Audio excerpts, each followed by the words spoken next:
في قرية صغيرة تقع بين الجبال، كانت تعيش فتاة تدعى ليل. كانت ليلى مشهورة بجمالها وذكائها، لكن رغم ذلك كانت تشعر بعدم الرضا عن نفسها. كلما نظرت إلى المرآة لم تكن ترى إلا عيوبها. كانت تشعر أنها ليست كافية، وأن الجميع أفضل منها بطريقة ما.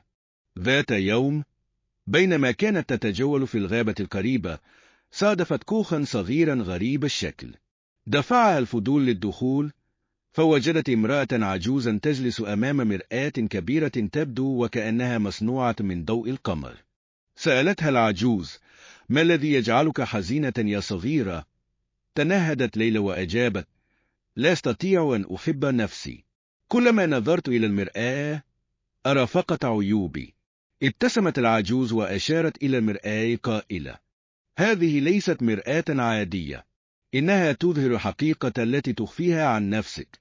انظري، ولكن هذه المرة ركزي على ما تحبينه.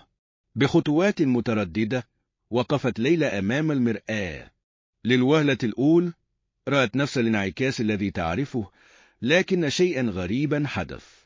بدأت ترى لحظات من حياتها، عندما ساعدت جارتها العجوز، عندما رسمت لوحة جميلة أبهرت الجميع، وعندما ضحكت من قلبها مع أصدقائها.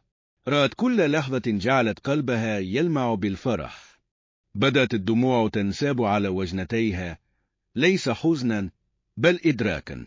أدركت أنها كانت تركز فقط على ما تعتقد أنه عيوب، وتجاهلت كل الأشياء الجميلة التي تجعلها مميزة.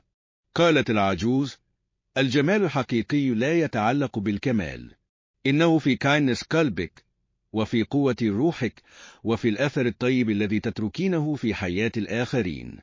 تذكري دائما أن المرآة التي تحتاجينها هي تلك التي في داخلك. منذ ذلك اليوم تغيرت ليل. لم تعد ترى المرآة كعدو، بل كصديق يذكرها بأنها أكثر من مجرد انعكاس. تعلمت أن تحب نفسها بكل ما فيها، وأن ترى قوتها في عيوبها قبل جمالها. وهكذا عاشت ليلى حياتها بسلام مع نفسها. تعلمت أن الحب حقيقي يبدأ من الداخل، وأن القبول هو أول خطوة نحو سعادة.